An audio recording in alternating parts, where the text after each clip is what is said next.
Some dare call it conspiracy.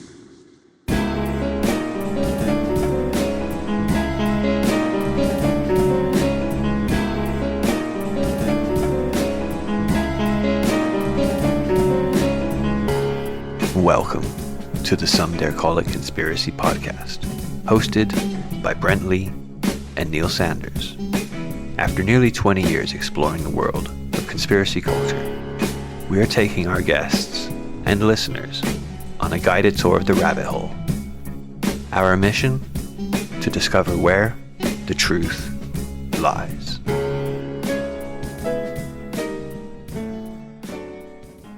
History is written by the Whiners.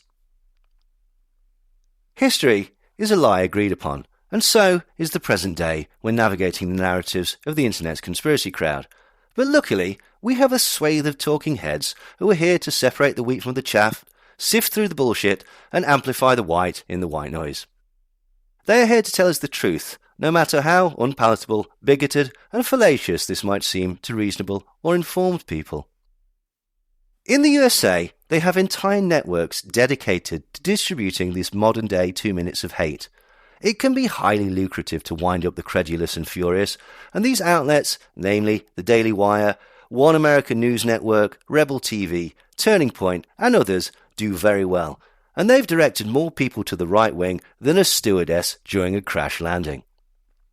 These outlets can loosely be described as purveyors of news, in the same way that a dirty protest can loosely be described as an example of elegant home decoration.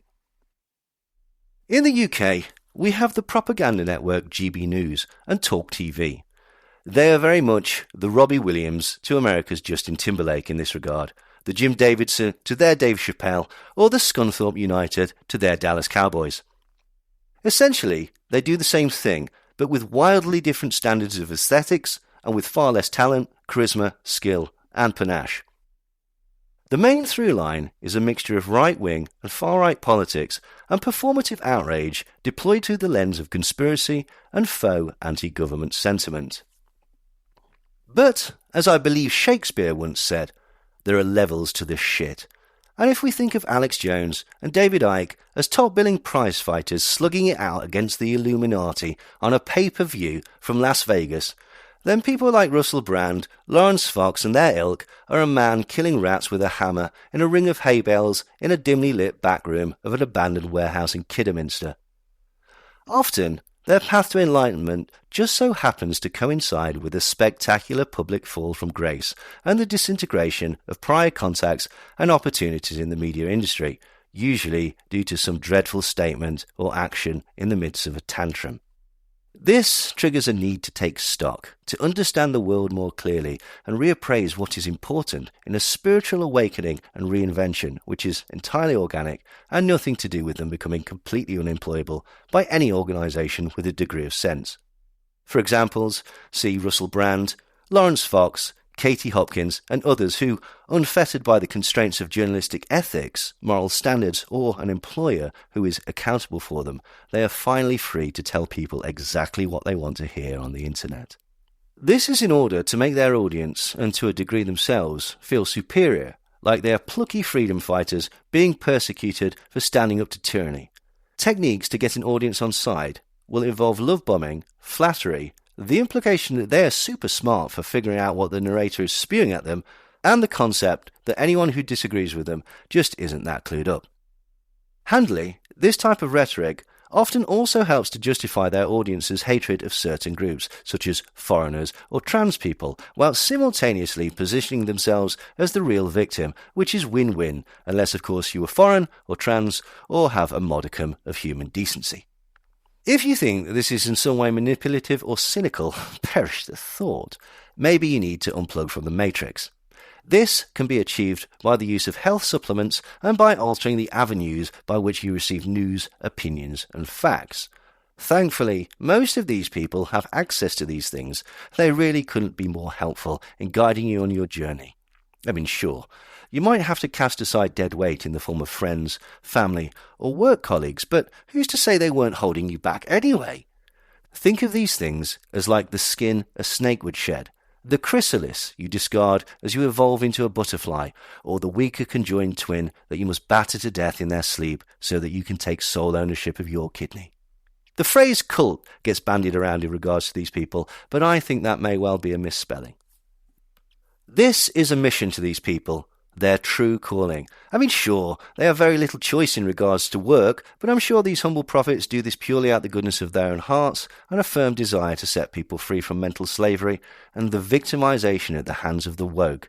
And all they ask for, in exchange for these revelations and confirmations of inherent biases, is praise and a constant flow of money. The question that interests me is whether or not these people believe their bullshit, have convinced themselves of their own bullshit, or have so little integrity and respect for themselves and their followers that they will simply lie to their audience's face for money. A prominent figure on this depressingly shit scene is former BBC historian and TV presenter Neil Oliver. Oliver first appeared on our TV screens over 20 years ago. Fresh-faced, with flowing black hair, he looked like the sort of person you would see in a velvet jacket and ruffled shirt, gently bobbing their head at a Sisters of Mercy concert. But recently, he's adopted a more dour and dishevelled appearance, akin to the sort of person you might find living in a shack in the woods, and has adopted the personality of an end-times preacher or a small-time cult leader, like Charles Manson, but without the charisma. He isn't on the BBC anymore and has adopted quite the conspiratorial outlook of late. This, combined with his downbeat personality and the fact that his hair looks a bit like floppy ears, has led my co-host Brent to give him the simply brilliant nickname Tinfoil Eat-All.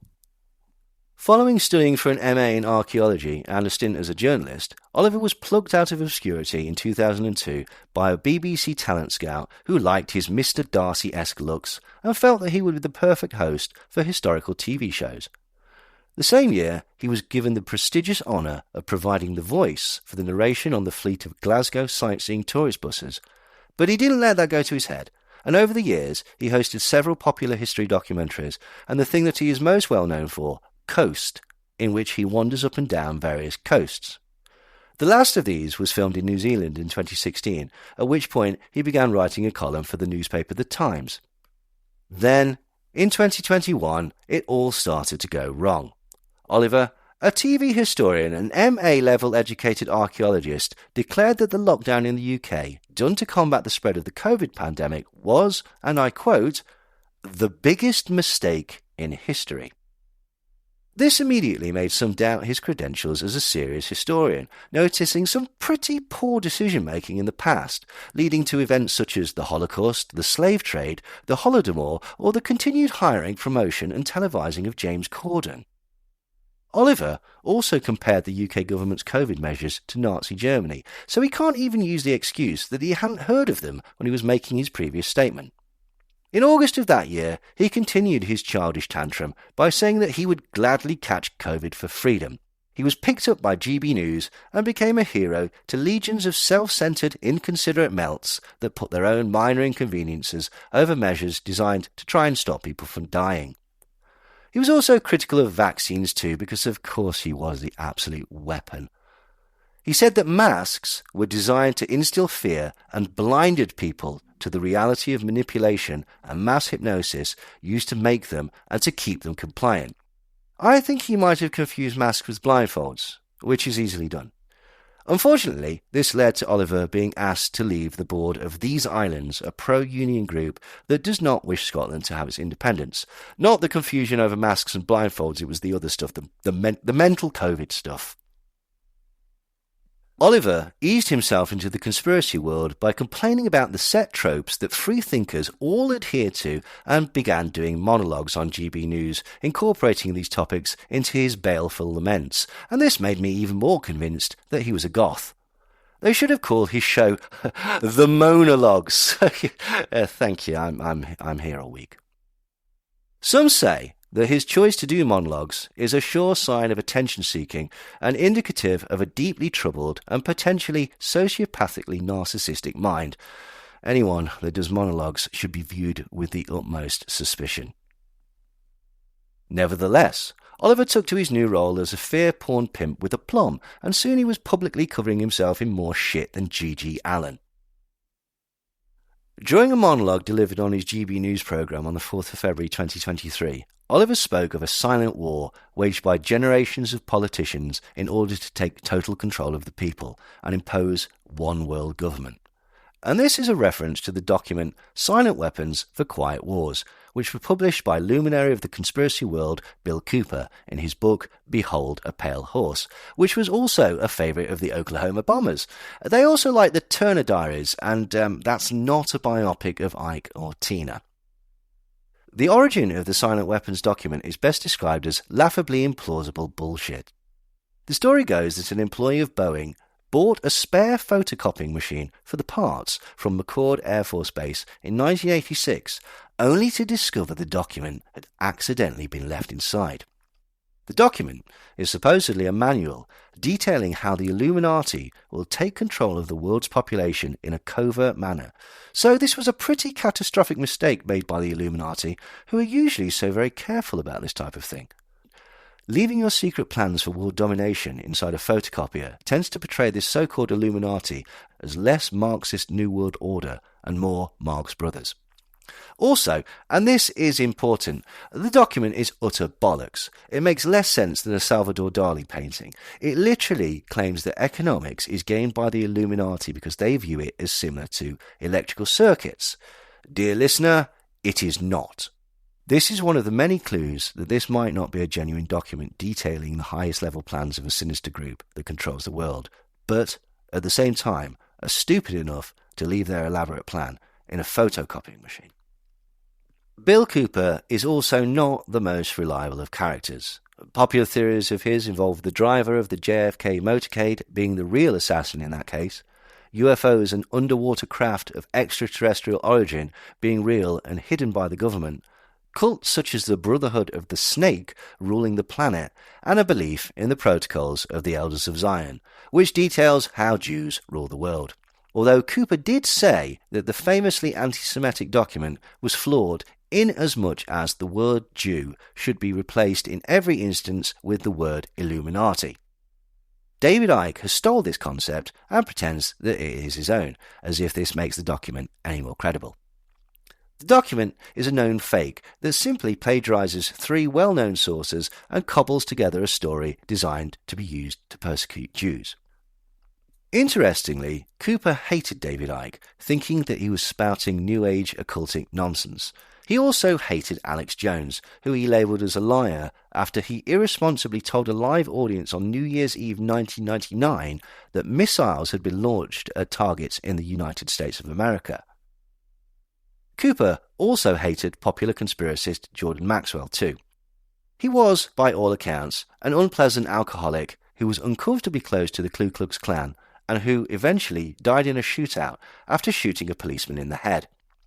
For a supposed historian, Oliver is remarkably unquestioning of his source material. Cooper is best known for supposedly predicting 9/11 and saying that Osama bin Laden would be blamed for it but would not be the culprit. Sounds impressive, eh? It isn't.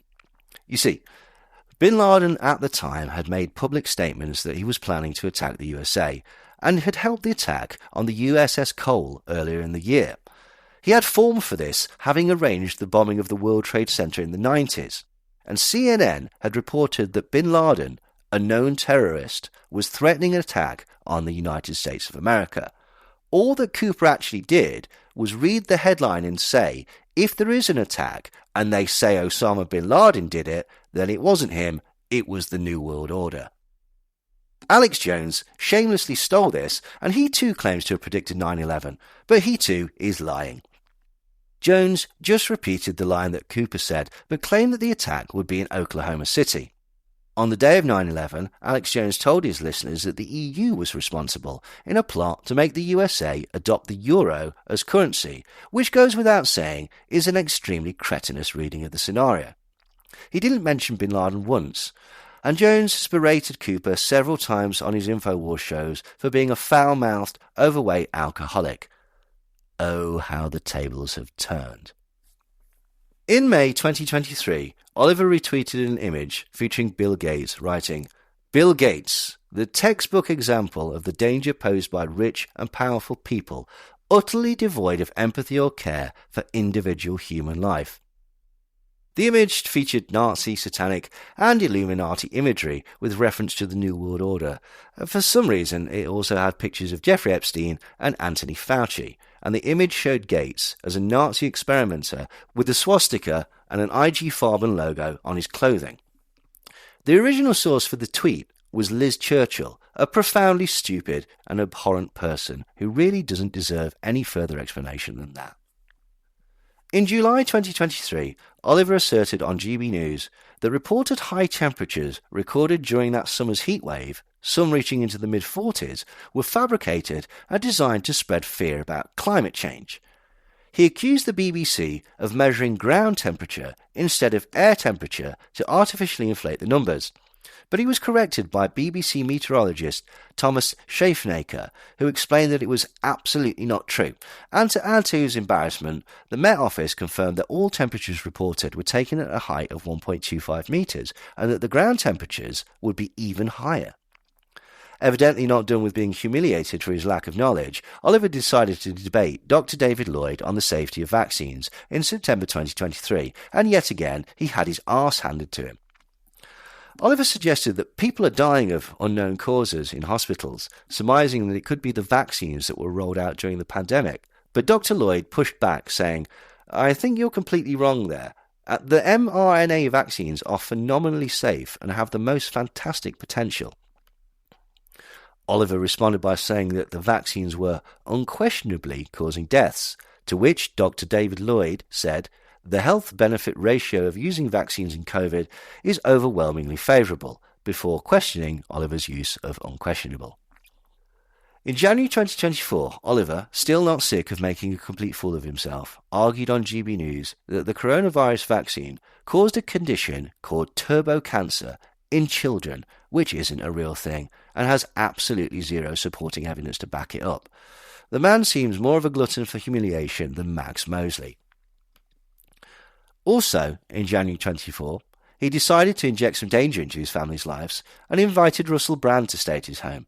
At this time, he began to refer himself as Conspiracy Gandalf, but the sycophantic way that he panders to any old nonsense that benefits him makes Grimer Wormtongue a far better comparison. Brand has recently become a Christian and was even baptised in the Thames River. Many argued against this, as there is quite enough excrement floating in the UK's rivers already thanks to the government's policies. This was obviously completely genuine from Brand, and in no way an insultingly transparent attempt to rehabilitate his image and trying to encourage people to forget that he's been accused of being a dangerous predator with a penchant for rape. The offer of a place to stay from Oliver was, I'm sure, born out of genuine friendship for the accused sex pest, and in no way a really tacky way to try and increase his profile with Brand's followers. So anyway, I decided to check out one of Oliver's monologues on his YouTube channel. Often people use sensationalist, hyperbolic titles to get attention, but this is obviously beneath Oliver, who we must remember was once a professional broadcaster. His latest film is titled Evil, Evil, Evil! And has the hashtags #NeilOliver, #Nazis, and #Boris Johnson. For a brief second, I hoped that the title Evil, Evil, Evil indicated that he might be reviewing a new Misfits album that I hadn't heard about, but sadly that hope quickly faded away. The thumbnails for all his videos share a theme. Oliver appears in them looking very much like a man who reeks of stale cider and is liberally stained with his own piss, aggressively shouting at you through the passenger side window as you're trying to leave a pub car park. The first thing I notice is his glassy, unblinking eyes. They are cold and strangely without emotion, like a great white shark or Tom Cruise. He tends to stare through you as if you don't exist, like a person working at the post office might. Oliver has the disturbed 1,000-yard stare of a PTSD-riddled Vietnam combat veteran, the survivor of a terrorist atrocity, or someone who's had to endure 10 minutes with James Corden. It's difficult to know if this is due to emotion, if it's an affectation, or simply the grim realization of the course that his life has taken. This, combined with his greying beard, gives him the look of a taxidermied badger. His voice is soft and measured, slightly lilting, and yet with an undercurrent of foreboding, which is exactly like I imagine the recorded voice is that tells you what buttons to press in the pods at Dignitas. Behind Oliver is an Indiana Jones-style hat. It's not unreasonable for an archaeologist to relate to the character of Indiana Jones, but in Oliver's regard, fighting with Nazis might well be frowned upon by his employers and potential viewers. He isn't wearing his trademark scarf cum cravat that he's closely associated with. Sartorially, it sits equidistant between Quentin Crisp and Grandad from Only Fools and Horses. But sadly, today it is absent. The video is called Thought of the Week, which to me implies that one a week is his uppermost limit. It is said that the test of intelligence is to be able to hold two ideas in your head simultaneously. Does this suggest that it would take a fortnight for Oliver to achieve this? The film starts with Oliver saying, "Greetings to all you wonderful people out there already aware of me and what I do." and I immediately dislike the insincere bastard. This strikes me as the same love-bombing, flattery-based manipulation that we see from most of these fake guru types. I notice that while he is speaking, there is a strange plinky-plonky music playing that reminds me of a high-end spa, a mid-level dentist, or quite a posh brothel. And this is apt, as Oliver immediately starts asking his followers to send him money. You know that quote from, what is she, a German-American, American-German, can't remember which way around it is, writer, Hannah Arendt. This is another tactic that these talking heads use, acting as if they are speaking directly to you, and this is to build the idea of a personal kinship and interaction, when in fact this is at best a parasocial relationship and at worst exploitative and borderline abusive. Arendt reported on the trial of Adolf Eichmann and coined the phrase the banality of evil. This was because Eichmann, who helped plan and facilitate the transportation of huge amounts of Jewish people to camps during the Holocaust, was strangely dull and bureaucratic. He was neither perverted or sadistic, and was described by Arendt as terrifyingly normal. Although the acts were evil, it was suggested that Eichmann did not have evil intent, but was simply doing his job, and was able to mentally disconnect his role from the outcome. I wonder where this is going, fully expecting a comparison of the UK government's COVID response to the Holocaust. The idea being those who facilitated it were too just doing their jobs, and in Oliver's mind are just as evil. It goes without saying that this is an acutely idiotic opinion. And I think about how many people in positions of power over our lives are knowingly overseeing the dismantling of the civilization of the West. Crikey! I did not expect that. Thank heavens he isn't being overly dramatic. Countries like Britain and countries like America, obviously, are being dismantled right before our eyes, and the ways of life that have been possible here for a couple of hundred years or more are just being taken apart bit by bit, like an old mechano structure. 200 years ago, the 19th century. I mean, I suppose he's right. There no longer exists the opportunity to work for Napoleon. You can't be a slave trader anymore, and there are scant opportunities to work for the East India Tea Company or to be involved with the British Raj. None of us will ever get the chance to promote the newly invented Colt revolver. Also, being pedantic, Britain is a collection of countries, and you build a Meccano set, you don't take it apart. But hey-ho, if I was desperately suspicious, I would think that this was a none-too-subtle dog whistle suggesting that immigrants and LGBT people are in some way ruining society. However, this is incredibly close to the fascist concept of nations as organisms being rehabilitated by outside influence, and I doubt that Oliver would be that foolish and irresponsible to mean this. Why, that would mean that he was a ludicrous person and not one to be taken seriously at all. And furthermore, the same people that are overseeing that dismantling are also overseeing death, overseeing the death of fellow human beings. And while they do so, they're only seeing pound signs and dollar signs that result from all their banal evil. He doesn't have the self-awareness to recognise this, but he's describing himself. He's also describing David Icke, Russell Brand, Lawrence Fox, Alex Jones, and his employers GB News. These have all petulantly whinged about COVID restrictions and given out terrible advice for people to ignore safety measures and eschew vaccines and social distancing. They have undoubtedly killed people, their own fans and followers, and all for money and attention. But he goes on, postulating that they actually enjoy creating chaos and death. Who they are isn't fully explained. Usually in this sort of rant it refers to Jews, or the bankers who just happen to be Jews, or the wealthy who by sheer coincidence are either Jewish or, if not Jewish, described as crypto-Jews, secret Jews who rule the world clandestinely. It's not clear if Oliver explicitly means that or if he's just using the trope.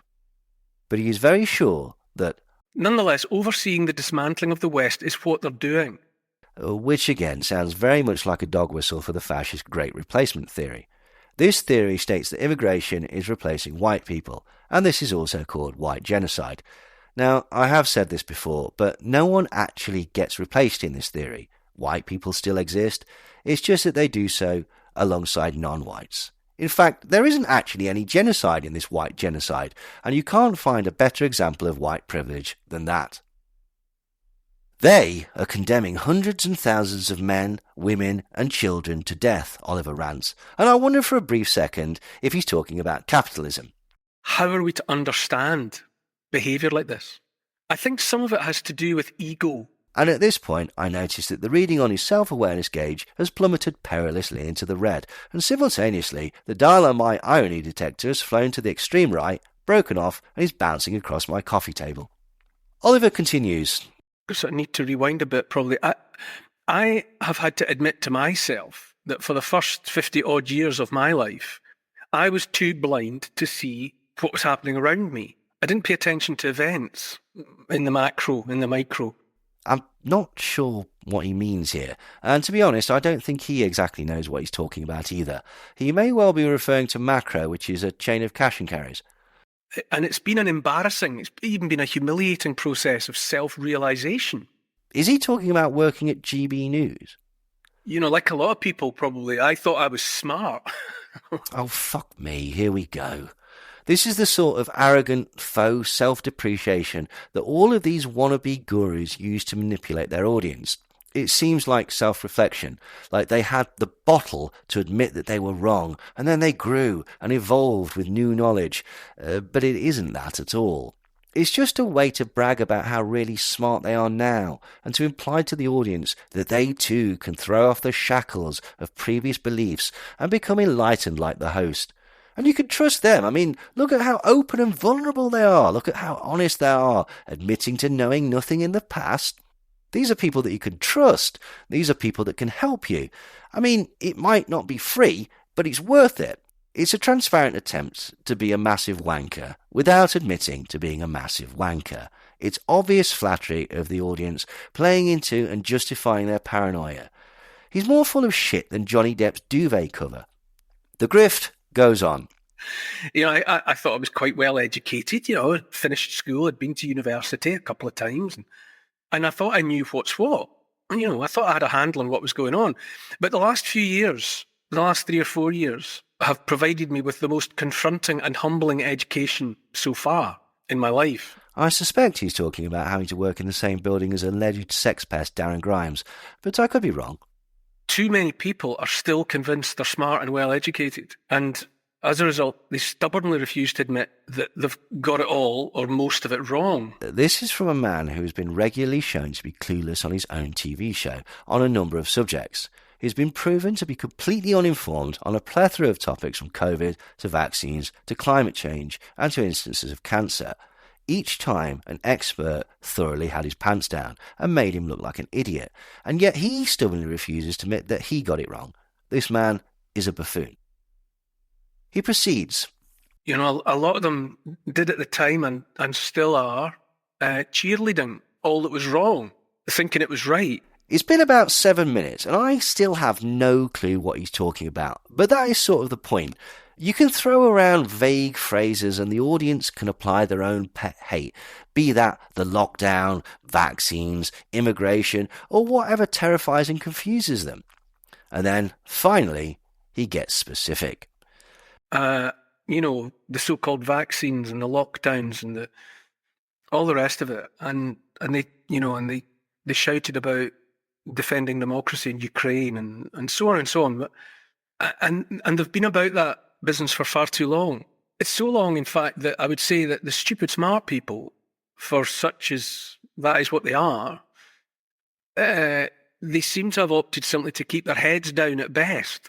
At best, because accepting and coming to terms with the realisation they were, like me and many others, too dumb, or at least too gullible to see what was going on. So you now see that all his previous humbleness was all in service of him basically saying that he's smarter than everyone else. It's childish.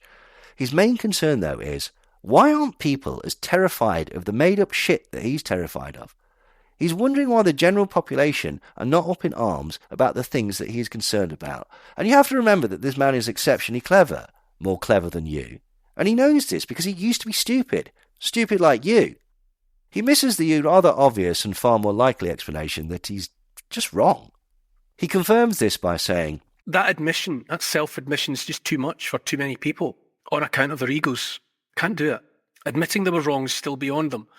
And it might remain beyond them even as they finally topple into their graves. This is a man who is moaning about conditions from 4 years ago. Conditions that he has to lie and exaggerate about in order to make them seem sufficiently scary. This man is a prize prat. We then shift gears violently and finally start the main event of this fear porn, war. And Oliver seamlessly morphs into a purveyor of Russian propaganda. So why do the conspiracy crowd like Putin? To be honest, we could do a whole show about this, so I'll just be brief. It's down to two things. One, quite complex, and another, depressingly simple. The complex part is this. It's a combination of the need to be contrarian. If the news says that Putin is bad, then we think the opposite. And the propaganda of Russia Today, the news outlet, and a thing called mimetic warfare. Put simply, the conspiracy crowd like Russia Today because it's critical of the US and the UK government. It's been critical of wars, and it's paid lip service to ideas such as 9/11 being an inside job.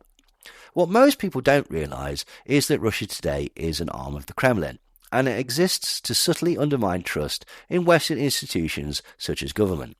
This is a concept called destabilisation. It's actually a real conspiracy, and not surprisingly one that the conspiracy crowd has missed by a country fucking mile. Mimetic warfare is spreading tropes via the internet. An example would be the concept that the US government invented AIDS. This was promulgated by Russia, and to be fair, to some people it seems possible and even plausible, especially if you're in the mindset that distrusts institutions. Now, it is wise to be wary of governments and institutions, but when your thoughts are dictated by another rival government, then that's just as bad. The second simple reason is that Putin hates gay people, he hates trans people, he's persecuted Muslims, and he's violently opposed to immigration. These bigoted positions align depressingly well with modern conspiracists. Anyone paying attention to reality knows that Russia has won its war with Ukraine. Probably better described as a proxy war that the US and NATO indulged in, with Ukraine as the bait. You know, going back 2 years, it had made sense for Ukraine, via puppet Zelensky, to sign a peace deal with Russia. The same peace deal that NATO bag carrier Boris Johnson was dispatched to scupper. And this just serves to highlight Oliver's profound ignorance. The deal that was offered by Putin was that Russia gets to keep the annexed regions of Crimea, Donetsk and Luhansk, but also, essentially, the complete eradication of the Ukrainian identity under the guise of denazification. In speeches, Putin has also expressed a desire to re-establish the border of Russia from several hundred years ago, meaning that other independent countries will be taken back under the wing of Russia, without any say in the matter. This idea that there was a deal that could be in any way accepted is simply a myth. Realistically, what does he think that this will achieve? Does he fondly imagine that Zelensky is a fan of GB News? What does he imagine might happen? Does he think that Zelensky, on hearing this, will pack it all in and solemnly explain to his country, "Sorry, but the man from BBC Gust said this is unwinnable"? He then quotes Russian propaganda verbatim, saying that over 600,000 Ukrainian soldiers have died, and he uses the term meat grinder to imply that this senseless massacre is almost automated and that the Ukrainian government are essentially sending troops to die. The truth is that this term is actually best applied to the Russians, who are constantly expanding the recruitment criteria in order to force people to go and fight and die. Ukraine has lost about 31,000 soldiers and thousands of civilians in attacks that are almost certainly war crimes by Putin. Russia has had at least 150,000 dead, and its forced conscriptions are causing mass exoduses of people from Russia to any country that will take them. But let's say that this is accurate. What does he think will happen to other Ukrainian soldiers and civilians if they do surrender? Does he think that they will just draw a line under everything and go about their day? Or perhaps there will be continued violence and death against the defeated forces that until recently were mortal enemies?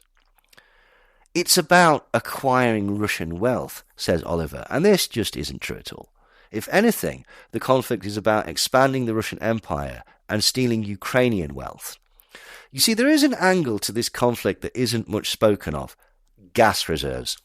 In 2013, Ukraine discovered huge gas reserves, and American firms moved in to try and exploit this. Previously, Ukraine had imported its gas from Russia, but this gave them the opportunity not only to provide resources for themselves, but also to steal Russia's clients in Europe. Russia relies on selling gas and oil to the West for its economy, and since the invasion of Ukraine, Russia has seized over 80% of these reserves from the Ukraine. He then does the whole, the Ukraine is for money laundering, which frankly gets right on my tits. Does nobody watch mafia movies anymore? Laundering is when you take illegal money, say money from drug dealing, and you wash it to make it legal. You're putting it back into the system. That means that you can pretend it comes from legitimate sources so that you can bank it or use it by spending it. However, this means that you also have to pay taxes on this money now. There is no dirty money going into the Ukraine, so there's no need to launder it. There might be embezzlement. That's where money designated for one purpose is used for another. But there's absolutely no evidence of that either. This is just bullshit. This man is more crammed full of crap than Elvis Presley's corpse. Oliver wonders, even now, after all of it, pundits and mainstream media figures here in the UK and elsewhere continue to talk of the West standing up for freedom and democracy. It's impossible to be certain in the case of every pundit why they're still saying such things. Well, it's because one country invaded another, isn't it, you fucking moron? This pro-Russian nonsense is extremely popular with the crowd that Oliver is trying to appeal to, as is the concept of unfettered immigration. But regardless of these tropes being that demographic's particular cup of potentially polonium-laced tea, these ideas are blatantly contradictory. In one breath, there is dog whistling about the Great Replacement theory, a large part of which currently includes the idea that men of fighting age are being secretly shipped into the country disguised as asylum seekers and are waiting for commands to spring into action and to enact a coup. Then, in the next breath, there are suggestions that Ukraine should just give in to the invading Russian army.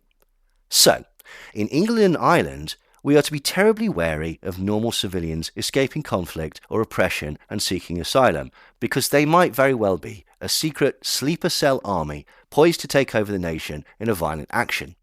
But in Ukraine, we're supposed to think that they should simply allow actual soldiers to take over the country as part of a prolonged military campaign which would involve the murder of civilians, the destruction of the infrastructure, and the political takeover of the entire country. It's a bit like Native American tribes being told to suck it up and get over the land that was stolen from them, the massacres they suffered, and the atrocities they endured by the girl who pretended to be possessed in the Enfield poltergeist incident. So anyway, people who just so happen to be of colour who claim to be seeking asylum must be shunned as potential invaders, but actual invaders with weapons and a track record of being fairly liberal with their attitude to using them should be welcomed and installed as the new owners of a sovereign nation, whilst violently deposing the previous legitimate regime. Apparently, people seeking asylum staying in a hotel is a massive potential threat to the UK, whereas an actual military invasion and a putsch is somehow Oliver's preference in Ukraine. How does this even begin to make sense? It's literal doublethink. It's the height of hypocrisy. There's more back and forth than a professional ping-pong player's paddle. It's like hiding in a bomb shelter from a box of fish fingers, while simultaneously encouraging others to take a leisurely swim with great white sharks. It's a position that has been surprisingly popular amongst talking heads of a certain political persuasion. Possibly because in this metaphor the sharks are white? Who can say? Either way, logic has gone out of the window like a Russian businessman. In a way, Oliver reminds me of those Russian nesting dolls. The more you unpack him, the smaller the substance actually is. But his thoughts on the war also remind me of one of those big furry Russian hats, inasmuch as I think he looks like a twat. Oliver blathers on. And then, of course, we have to contemplate our leaders and those that pull our leaders' strings, whose names and faces we know not. And this is an appeal by Oliver to the idea of a new world order, with shadowy elites pulling the strings of their puppet politicians.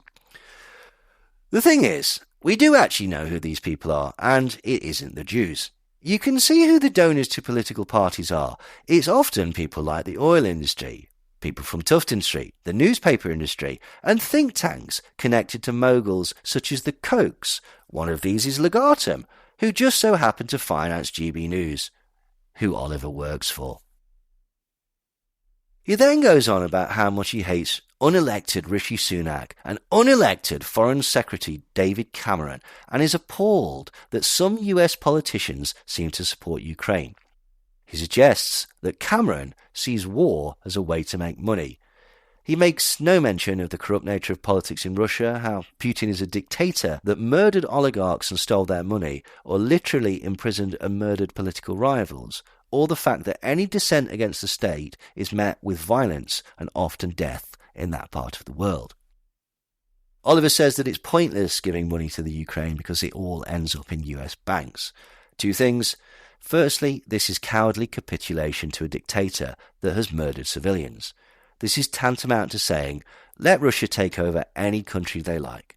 And secondly, that's because the money goes to weapons manufacturers like Raytheon, which, I might point out, totally undermines his laundering theory. We can literally see where the money has gone. This man is all over the place like Boris Johnson's love children. He then lies and says that the UK and France have already sent troops to Ukraine to fight, and reiterates that Russia has already won. He then evokes Dmitry Medvedev, who has said that the West are saber-rattlers and irresponsible scoundrels, if not lunatics. This is a man who is the deputy chairman of the Security Council of a country that has literally invaded another sovereign nation. Oliver points out that Medvedev has stated that if NATO troops go into the Ukraine, this would be a declaration of war. You know what else is a declaration of war? Invading another country. The amount of gaslighting that Russia takes part in makes one wonder how they even have enough fuel left to sell to Europe.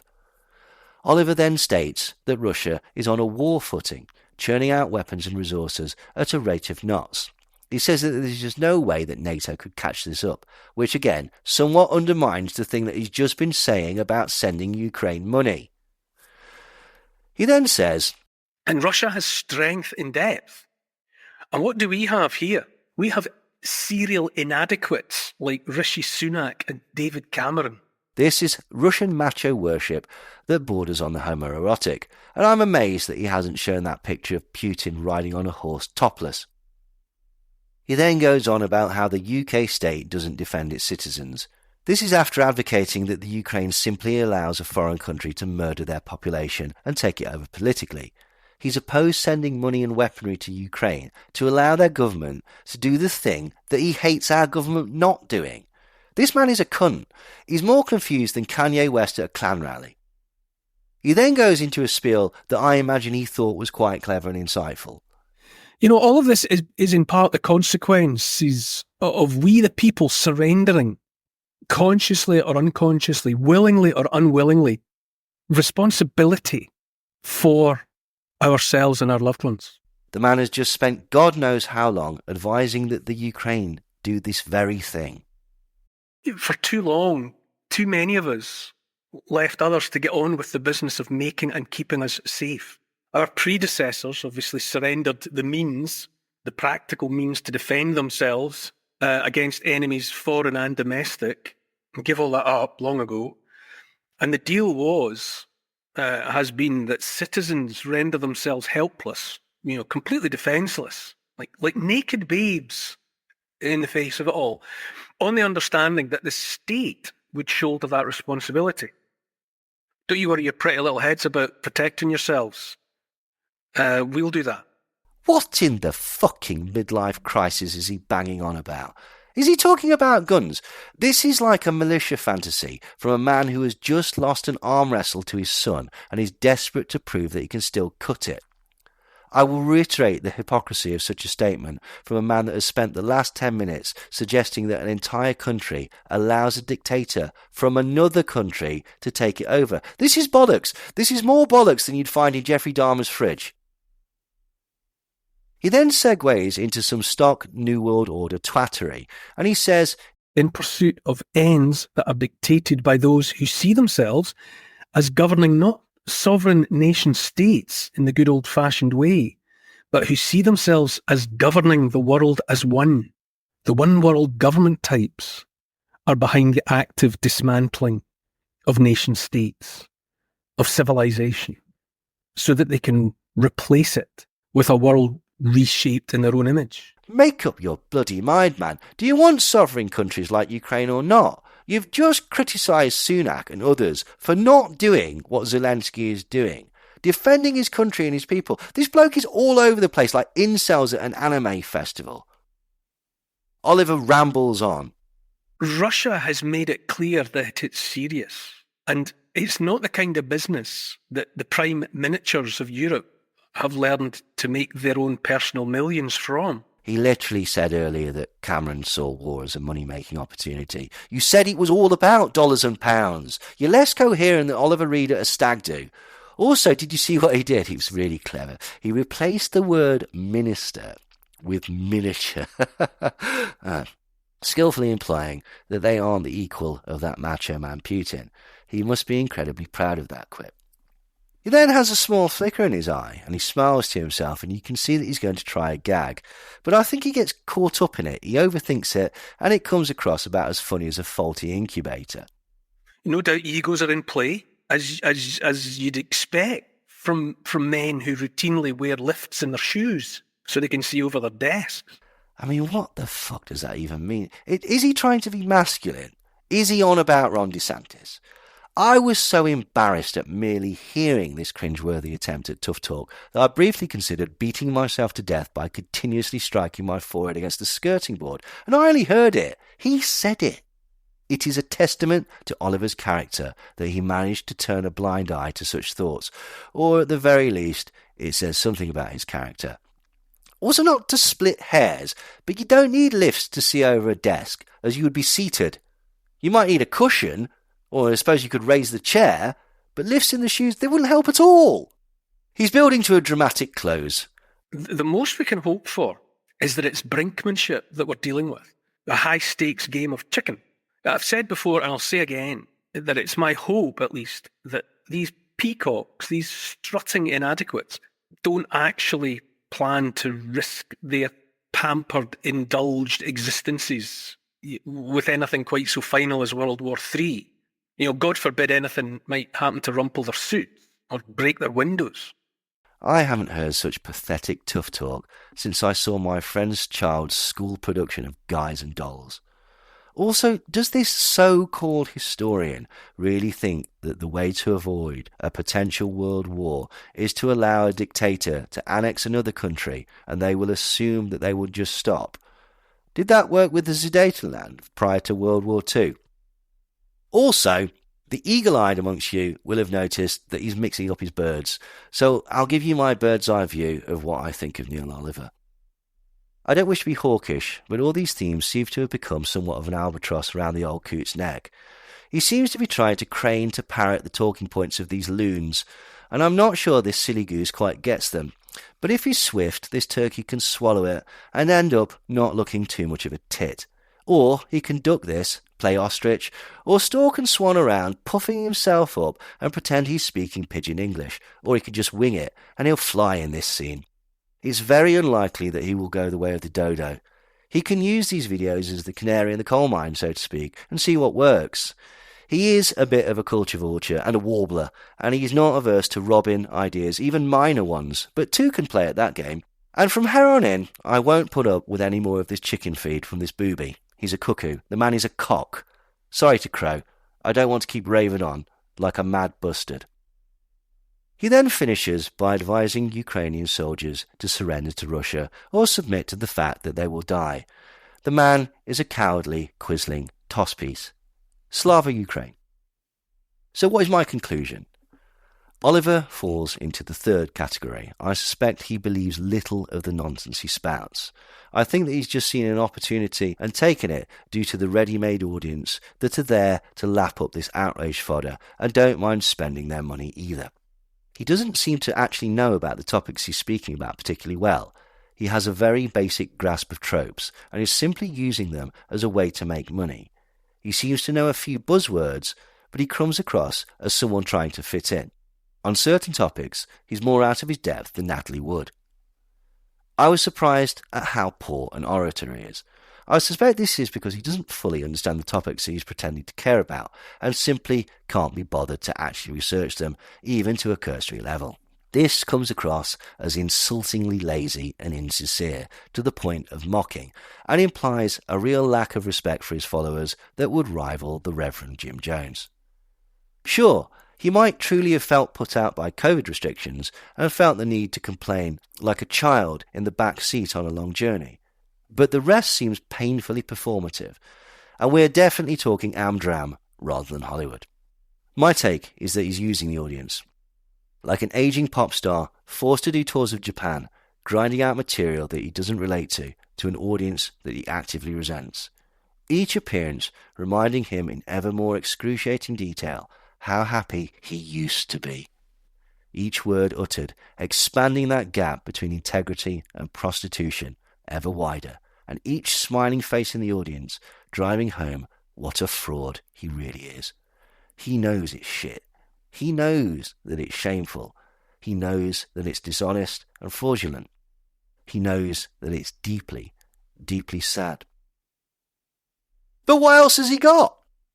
And hey, at least he gets paid, and the audience get what they want, which is to indulge in fantasies of being oppressed rebels, playing detective, whilst leading the underground rebellion against tyrannical overlords with the special knowledge they acquired as a byproduct of being so against authority and misunderstood by society, rather than just growing up and getting on with their lives. Such is the world.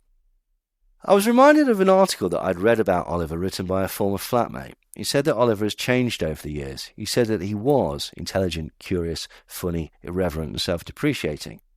Seemingly the antithesis of the grizzled bloviator who now often pops up occasionally on my social media feeds. One of the things that he did say that Oliver had a habit of stealing jokes and phrases and claiming that they were his own thoughts. One particular incident involved a Woody Allen joke that he passed off as his own for years. It would appear that he has now transitioned from jokes to conspiracy theories. I think that the best way to sum up Oliver is by paraphrasing the popular idiom. Those who don't learn from history are doomed to repeat shit. Hey, initiates, it's me, Brent Lee. Just a quick intermission here to tell you about our new and improved Patreon. We've added a brand new initiate tier for those of you who want to listen to Some Dare Call It Conspiracy without the ads. This entry-level tier is only £2 a month. Or join our second-level tier and become a shill for just £4.50 a month. Not only will you get ad-free episodes of the podcast, you'll also have early access to every new episode up to a week before they're released to the public, and a premium episode made only for Patreons every month. Also included is a welcome pack of our previous content. Neil is giving you 4 of his books, including Now's the Only Thing That's Real, a re-examination of the Manson murders, motives, and mythos. I have got 8 albums to give you, from my time back as a producer and rapper. And the great Nicholas C. Gray is giving you a copy of Headache Comics 4. Plus, an invitation to join our private Discord where you can chat to the Some Dare Call It community. And finally, the Handler tier. For £9 a month, you'll get everything I've already mentioned, but you'll also get an invitation to join us live every time we record an episode. You can hop in the chat and ask us or our guests anything during the session, and you'll get to see everything that goes on behind the scenes, including all of Neil's hot takes that I have to cut out of the final mix.